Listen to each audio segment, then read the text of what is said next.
These artists, multiculturalists and the hip-hoppers, they were saying, we are here, we have always been here. The only urgency is for you now to open your eyes and see. And so by the end of the 1970s, Toni K. Bambara coined a motto of sorts for the responsibility of the artists, which she said is to make the revolution, this revolution, irresistible. And this peaceful revolution simply asks that we change the way that we were seeing each other, that we see each other in our full humanity, recognize ourselves and each other in our full humanity. So these are revolutions of consciousness, right? They didn't require bloodshed.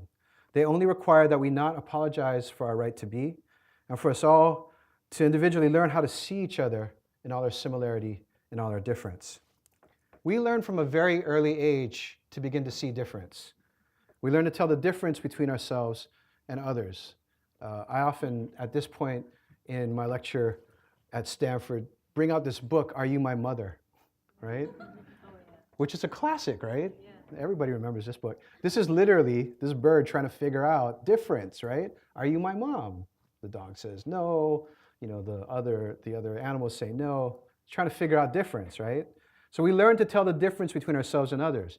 When we're kids, difference is just difference. My friend who has skin that's kind of colored like coffee, like a lot of parents will say, no, don't, we don't see that. We don't see that kind of difference. These kids are trying to explain who their friends are, right? But we try to suppress that. And that leads, in some ways, to us not being able to have the language to be able to talk about, then, these systems that have separated us, right? I personally don't want to be seen as the same as someone else. I'd like to be recognized for all of the cool things that I am about, right? I'm proud of my background. I don't want that part to be ignored, right? I'm very proud of my history. So if somebody told me, I don't see you as Chinese Hawaiian Jeff, I just see you as Jeff. And I'd be like, actually, you don't really see me then, do you? You actually don't see me, right? I want people to recognize that pretending I'm no different is a way to deny that sometimes other people, not them, but other people use my difference to debase me, right? To discriminate against me. So what matters is how we learn how to see difference. Learning to see difference might be the beginning of empathy, which itself produces the possibility of community, right? But all too often, I think, rather than confront these kinds of systems, we might choose to draw a veil over these systems, to pretend that they don't even exist. So here's a point that I'm trying to make. Racism is supported by a specific kind of refusal, right? It's a denial of empathy. And so we're in a moment where politics feels broken. We have a system that brings us no justice and no peace.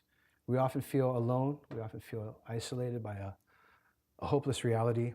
And politics isn't rising to meet our ideals, right? It continues to push us apart, to be about competition and advantage and domination, in which there's no pretense of higher values here, only of power and a cycle of harm and revenge, a world segregated and at war.